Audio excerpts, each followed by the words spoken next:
What about my sweet puppy dogs? Do I have to remodel the kitchen? Do I have to clean? Do I have to move out first? Home sellers have lots of questions for us when they're thinking about getting their home ready to list for sale. Here are the top questions that home sellers ask and what you need to know on this episode of How to Sell Your Home with Sage and Grace, smart homeowner strategies for successful real estate sales. Selling a home isn't just about putting up a for sale sign. It's about strategy, marketing, and negotiation. But how do you know if you're making the right moves? I'm Judy Jernigan, recognized among the top 5% by the Atlanta Realtors, and your host of How to Sell Your Atlanta Home with Sage and Grace, smart homeowner strategies, successful real estate sales. With a background in broadcasting, negotiation, and education, I bring a unique perspective to home sales, helping homeowners sell faster for top dollar and with less hassle, while understanding not just the financial side, but also the logistical and emotional considerations of a move. This show helps you plan ahead, navigate the market, and work more effectively with a realtor like me. You'll get expert insights from my guests, plus real actionable strategies to sell with confidence. Now, here's the show, moving you forward with sage advice and grace. I'm Judy Jernigan with Sage and Grace Realty Group. My co-host today is Kristy Kadolph, an agent with Sage and Grace Realty. Thank you for having me. Thank you. Welcome. So, do I have to move out before selling my home? No. No. And I think a lot of this episode hopefully will ease people's minds if they're thinking about selling, because it is very anxiety inducing to even think about the whole process, right? It can be. Oh my gosh, all these things I gotta get together, but I really want to move out, right? And so it's, how do I get to the new house? How do I get to that next step? So we have asked our followers some questions that they have, and as you and I have worked with our home sellers over the years, we know what the common questions are. So today we're going to try to answer some of those common questions. So I guess we'll start with, can I sell my house if it's messy and outdated? So I like to break that into two different things. Messy is one thing, outdated is another thing. So outdated, you don't need to remodel your bathroom or your kitchen necessarily or do a complete overhaul. Messy though, really, no, your home shouldn't be messy. Very rarely is messy okay. Because that's assuming that buyers come in and can see a vision for your home, and not every buyer walks in with the ability to see the vision or potential of the home. Right. If things are cluttered and messy. So I have to start this episode with saying, when I'm working with home sellers and answering these questions for them, we always take it from, what is your priority? I want to sell your home as fast as possible, or on the timeline that you want, your desired timeline, at the highest price possible with as least amount of hassle or stress or inconvenience for you as possible. But those three things inform each other. The speed or timeline, the hassle or convenience, and then the price. So if you want to sell for top dollar, there may be some hassle and inconvenience that comes with that. Definitely.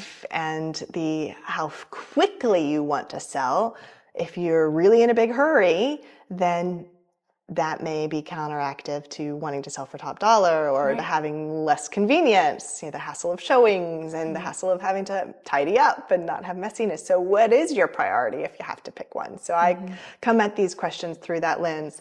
I guess most people want to sell for top dollar. So if you want to sell for top dollar, then no, your home shouldn't be messy. But as far as outdated goes, you have people say, what do you think of this bathroom? Do I need to do a complete remodel of this bathroom? We definitely get those questions, but what you think looks good might be different than what buyers come in and want to do with the place anyway. Yeah. Right? And so exactly. It's hard to balance that. Usually the ROI, the return on investment, isn't there for a complete gut and remodel. Updating some light fixtures, maybe the faucet, making sure it's clean. That's something we should say is, no, your home shouldn't be messy, and it should be as clean as possible. But usually just a few. It's going to, of course, depend. The answer to all these questions is going to depend on the person, the property, and their goals. Right. But often what we see is no, even if your bathroom is original or outdated, the return on investment isn't going to be there to do a complete overhaul. Just make sure it's clean and maybe consider a new light fixture. Yeah. And on top of the light fixtures, even just like the cabinet pulls in the kitchen, for example, replacing that, wow. Can make a big difference. Even just bear with me, the cabinet door. The door. Like, let's say, it's solid, but you want to change the door or change the paint color. That's one thing to do too. That's cheaper, DIY potentially, but when people walk in, they see those updates. Yes, so we always tell our home sellers, first off, the home if you do nothing else clean, there are 4 things to consider. The first thing is the home must be clean. If you do nothing else, clean, clean, clean.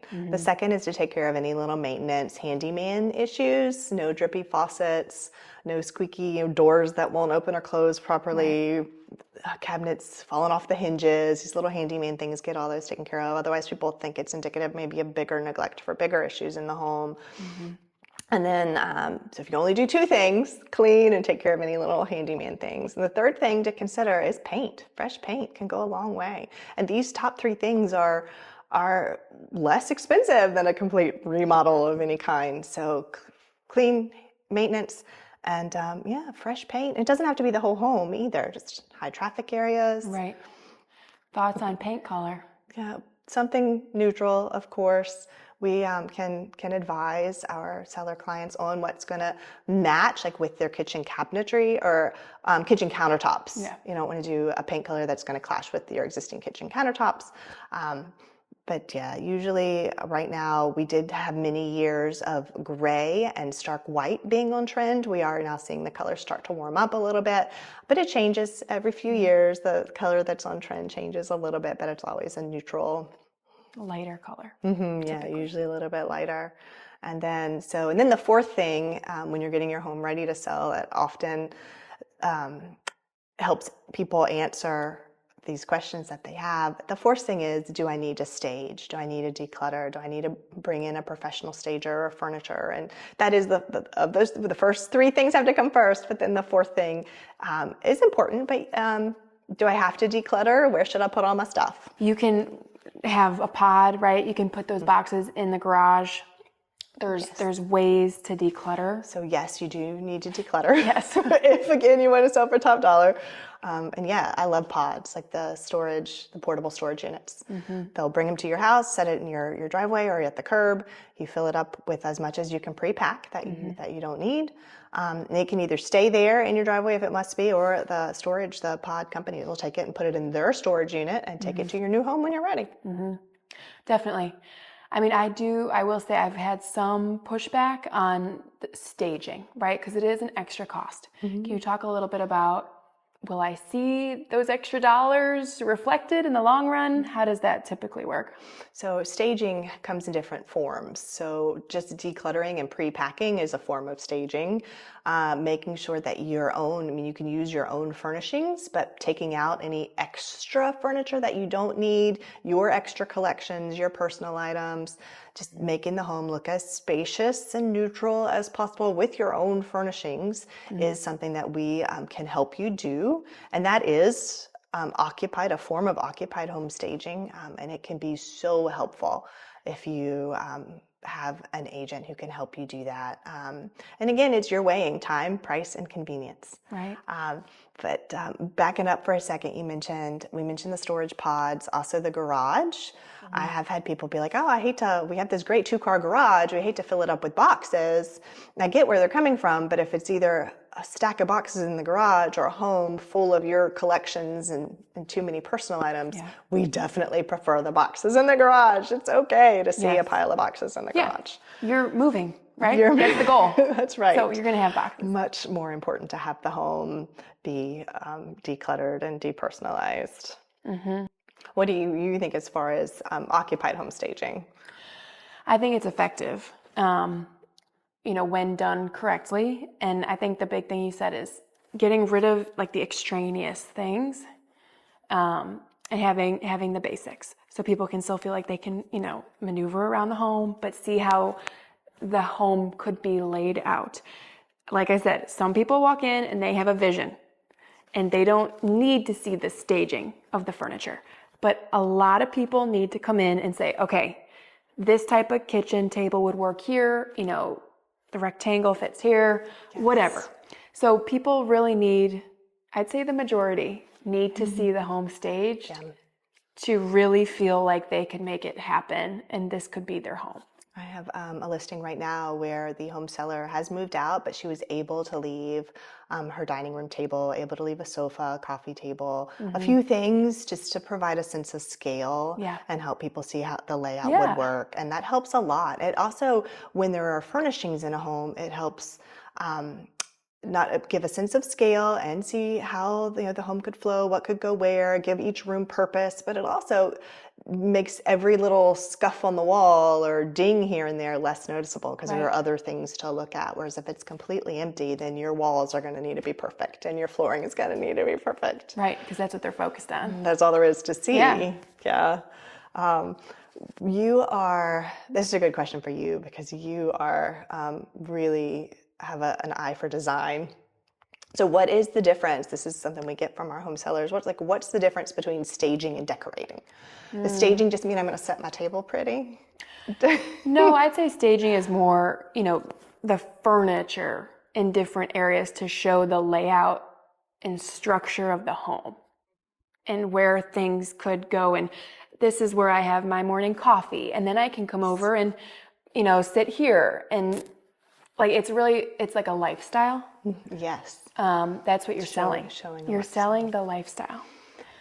Absolutely. And then decorating, of course, but that really is more of like contributing to like the feeling of a room. The lifestyle, showing this is where you have your morning coffee. If you want to set a coffee set on the table, maybe that's part of the decorating. But I'd secondarily, an important part of staging is drawing your eye to the important features of the home. So I had a home I was selling where I intentionally did not put anything on the dining room table because I didn't want people's eye to stop at a lovely centerpiece.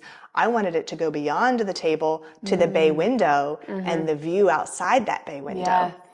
So that was making sure that I drew my people's eye where we wanted it to go, to the architectural, the important architectural qualities of the home, the things that convey with the home. Right.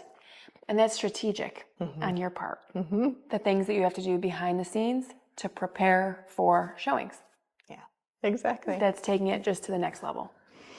So people ask us, I'm going to read this question here from one of our followers. Do I need to make repairs before selling? And what if I can't afford them? Yeah. So in general, things that, like we were saying earlier, like the basics, the rickety door that squeak, like the drippy faucet. The drippy faucets. Those things, yes, should be complete. And like you said, it kind of, if buyers see this is kind of hanging off the hinge, like you do start to kind of develop that, well, what else is going on here? Right. So I think those surface level repairs, yes, for sure. What are your thoughts? Oh, I agree. There are, talk with your real estate professional who's helping you. There are some contractors who will do some work for you and are okay getting paid at closing, as long as you list fairly and have a listing strategy and are going to close. That's sometimes an option. Yes. So you do have options, but you need to know what those are. And of course, it depends on what repair we're talking about here. But I absolutely agree with you that any smaller things absolutely should be taken care of. And any bigger things, you're gonna just make sure you disclose it would be my suggestion. Right, definitely. All right, let me see what other questions we have. How long will it take to sell my house? Yes, we get that one a lot. That's a fair question. People want to know, how long will it take to sell my home? And it's, there's different ways we can answer it. Like right now, at the time of this recording in Atlanta overall, the average days on market before a home goes under contract is 45. But that is an average, and it changes every day, every month. And it's also, is time your biggest concern? Because if so, there are things we can do to get things under contract faster. Right. So what are some of those things? So price and like we talked about, convenience or hassle. So maybe making some of those updates, maybe doing some fresh paint, making sure the home looks absolutely 100% as good as it possibly can, and pricing it right. Then that's how you're going to sell it more quickly. So if time is the most important of those three things, then that's what informs price and convenience. I'm going to throw a question at you. How would you define priced right? Well, that is between you and your real estate professional. And a list price is not just a number, it's a strategy. It's part of your overall strategy and back to your priorities. So priced right has to do with what is the right price to align with your Mr. Homeowner or Mr. or Mrs. Homeowner, your strategy. What is most important? Is it going to be absolutely selling as fast as possible, selling for absolute top dollar? Or maybe you don't want to have any showings because you have children and you have pets and you just want to do 2 open houses and as few showings as possible. And that comes down to, and selling, as is. You don't want to make any updates or repairs, or that's the inconvenience to you is your, or convenience is your top priority. So pricing it right is going to depend on, of course, the market conditions, the market trends in your specific neighborhood, but really it plays into your priorities and your goals, and coming up with a list price that is going to help you achieve your goals. So pricing it right is very personal, and it's not something where I can just look at all the comparable sales and give you a number. We need to have a conversation on what your goals and your priorities are. Right. And then come up with an overall strategy to get you there. Yes. I like that answer. Comprehensive. It's not just one thing, right? It's looking at the entire picture. For that homeowner. Yeah. Definitely. I was going to talk about just, some people, again, this is a tough question, believe that the list price should be way higher. And that because it's higher, they're going to get offers at the price that they actually want to sell it at. Does that make sense? Yeah, some people think that you need to list high to leave room for negotiations. Yes. And there are some, in their defense, while there are several flaws to that logic, there are some home buyers who think they're not getting a good deal unless they negotiate way down from the list price. Yeah. I will say that is, as you know, very uncommon in this market at this time. Yes. The fun fact is, and this has been the statistic in Atlanta for the past 2 years, is that homes are going under contract for 98 to 99% of the list price. That's the average in the greater Atlanta area for the past 2 years. Right. Back during the pandemic years, the average was like 100%, 101%. So that's a way of helping us inform our clients, our home sellers, and letting them know what is common in this area right now, and there are always anomalies, is to try to list things usually right around fair market value, and that they do usually go under contract on average for about 99% of the price. But of course, it's going to depend on your goals, your strategy, your timeline, and then in your neighborhood too, what's going on in your neighborhood. Right. You need a tailored plan, right, that you feel comfortable with. Exactly. You mentioned as is. Can you expand on that? If you have a seller that says, I'm just selling as is, what does that mean? Yeah, what does that mean? It doesn't really mean anything. No, that's something that I will sometimes see in marketing for a property, is this property is being sold as is. I usually, depending on the circumstances, advise my seller clients not to use that phrase. Because it can scare off a buyer thinking that they're saying that there are several things wrong with the home. And maybe there aren't. Maybe the home seller doesn't know of anything majorly wrong with the home, but they just don't want to make any little repairs. So they want to let people know up front, hey, we're not going to fix the leaky drippy faucet, whatever the Right. case may be. But you're going to scare people with that as is. I mean, homes in Georgia, the way our contract is written, homes in Georgia are sold as is. Anyway, there is nothing that a homeowner has to fix. All home buyers are encouraged to have a home inspector come and look things over so that they know exactly what they are buying, but there is no obligation for a home seller to fix anything at all whatsoever. Of course, that is negotiable. Usually a home buyer has a due diligence period and they don't have to move forward with the purchase of the home. So it is all negotiable no matter what the listing says. While it is good to set expectations up front, that can be done as the agents talk with each other. I would never market a property. Never say never, but I don't usually recommend advertising selling a property as is. It can unnecessarily decrease your buyer pool. Yeah, you're going in as the buyer and buyer's agent. You're going into that home if it says sold as is, and you're looking for every single thing that, well, what did they mean? What's wrong with it, right? What are the things that they don't want to fix?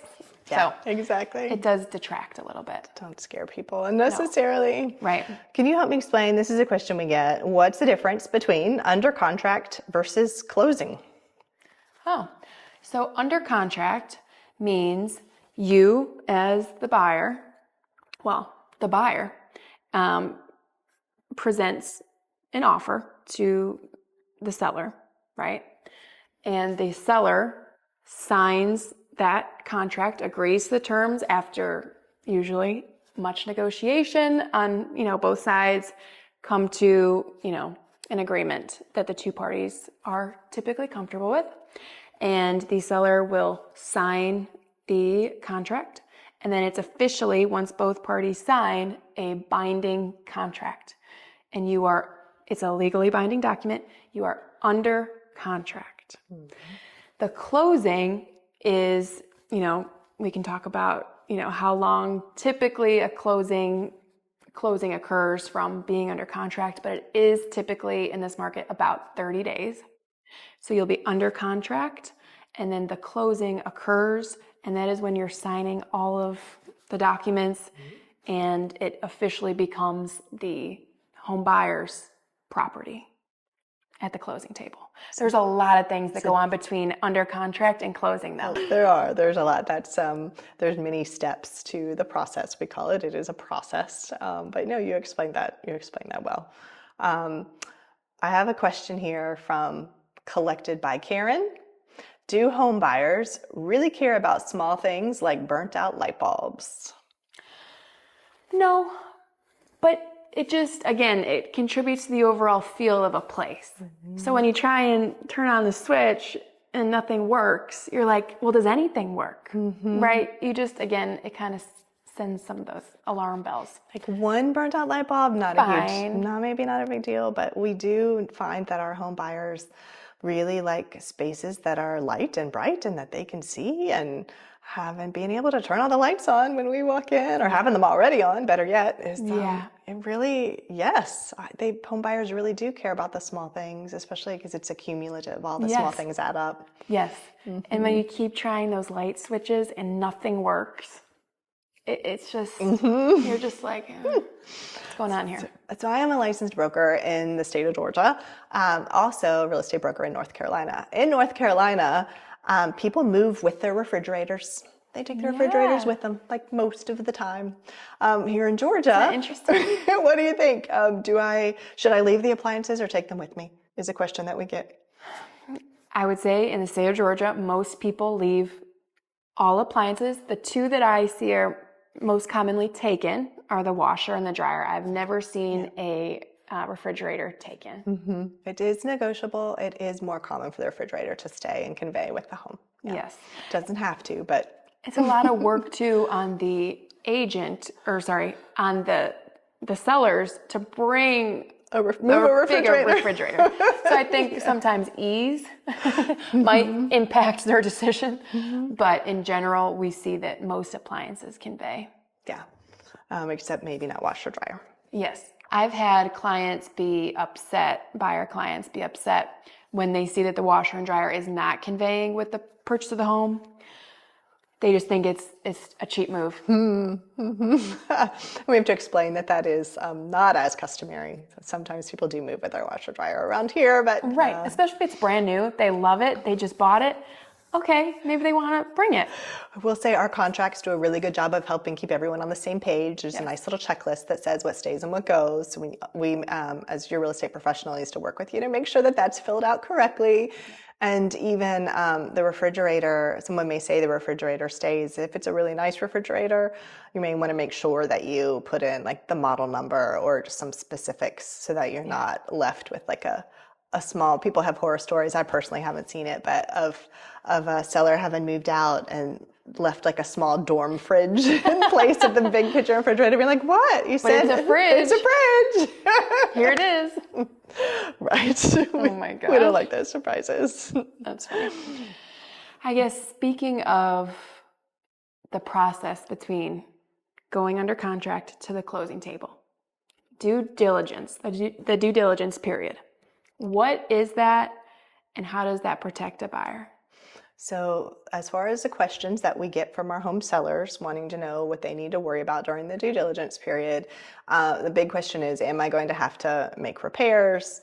How long can the buyer get out of the contract? So so the due diligence period is a negotiable amount of time for a negotiable amount of money during which the home buyer has to do their due diligence, get any questions that they have answered, and should a deal breaker arise, they can, or they just change their mind or get cold feet, they can get out of the contract without penalty.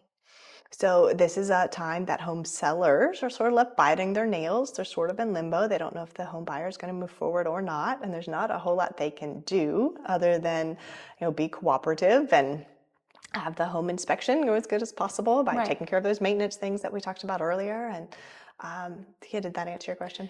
Yeah, definitely. And just, be willing to answer questions that the, buyers bring up. Yes, if they have questions about the homeowners association, for example, the homeowners are the ones who are going to be able to get them copies of the covenants or just the community rules and regulations, and just being cooperative and helping with any questions. Yes, is really a big help when home sellers are willing to do that and can help the whole process go more smoothly. Definitely. Mm-hmm. Do I have to leave the house during showings? Yes. Yes. Yes.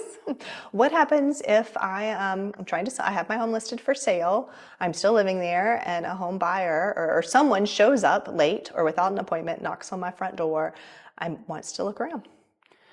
Yeah, that's a tough one. Do they have an agent with them, or is it just them? Just a random person? Yeah, let's say it's just a random person.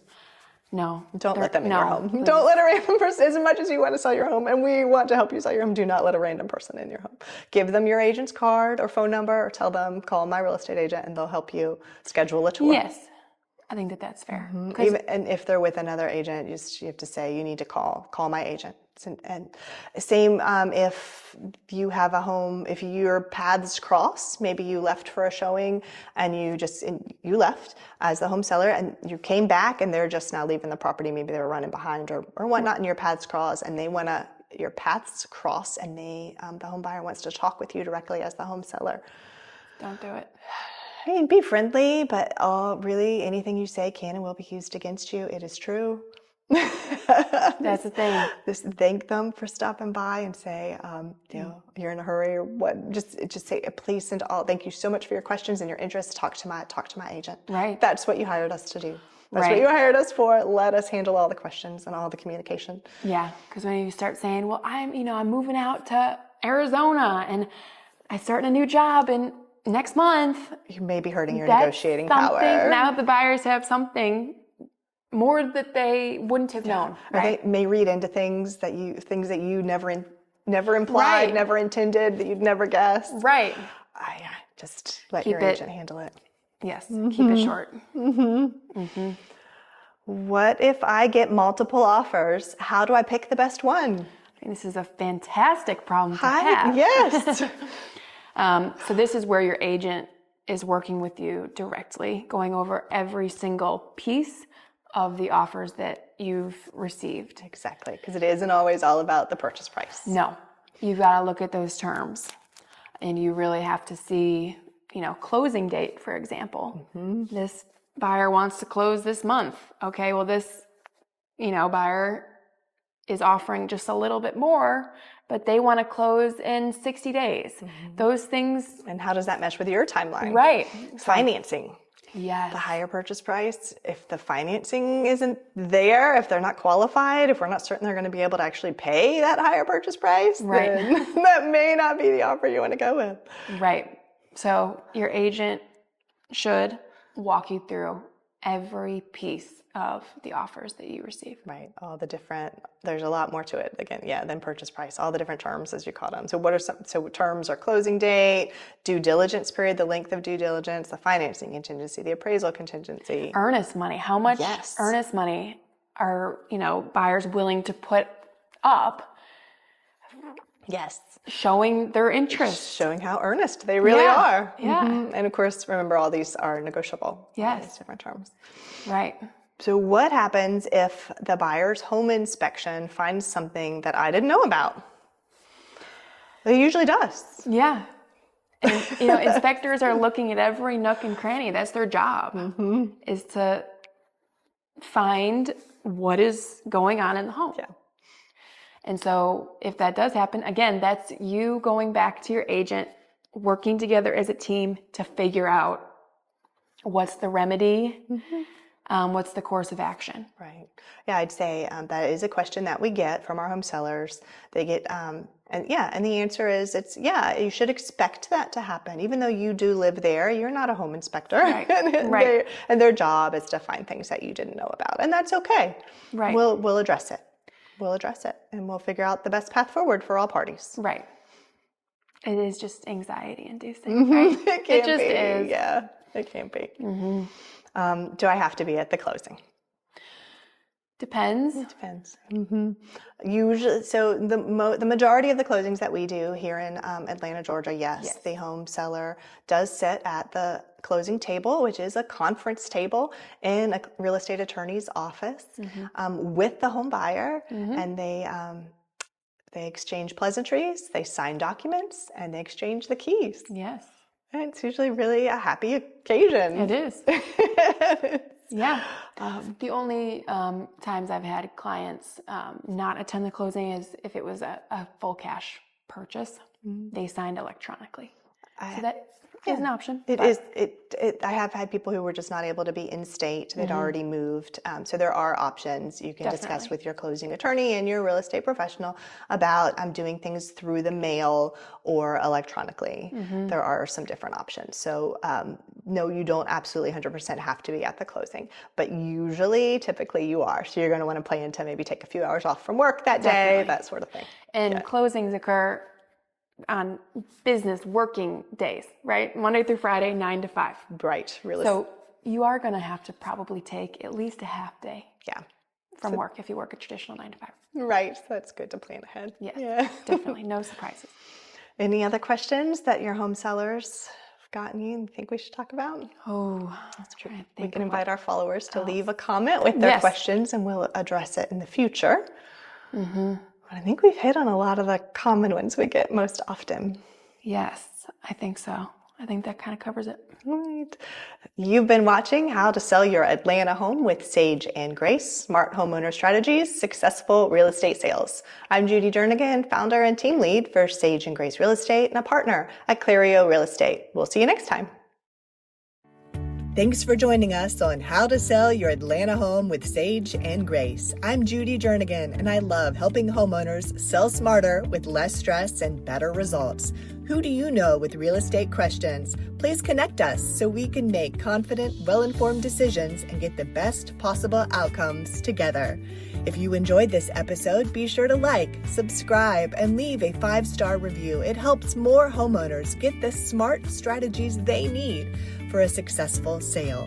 Head to sageandgracere.com to learn more about working with me and the Sage and Grace real estate team. Explore all our show episodes, and when you're ready, book a chat directly with me, Judy Jernigan, moving you forward with sage advice and grace.